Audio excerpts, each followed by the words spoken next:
बनावट number plate लावून tipper चालक वाहकचा केला पर्दाफाश। चालक मालक भांडाफोड। करडी पोलीस स्टेशनने साधला रेती माफियांवर निशाणा। करडी पोलीस स्टेशनने अवैध रेती वाहतूक करणाऱ्या 3 टिप्परांना पकडले आहे। या टिप्परांमध्ये बनावट नंबर प्लेट लावण्यात आले आहेत। पोलिसांनी एकूण 30 ब्रास रेती जप्त केली आहे, ज्याची किंमत 1,80,000 रुपये आहे। टिप्परांची एकूण किंमत 1,35,00,000 रुपये इतकी आहे।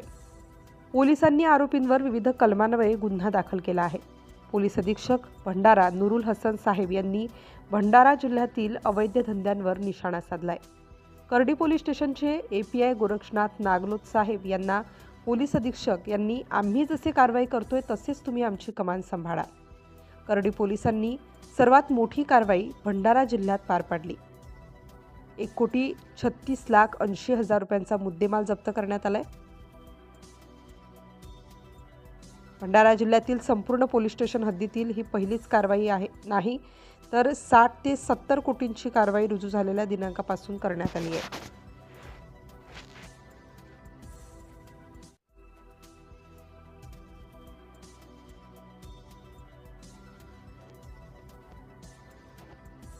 सिटी इंडिया न्यूजसाठी भंडारा जिल्हा उपसंपादक अनिल ढोलवार।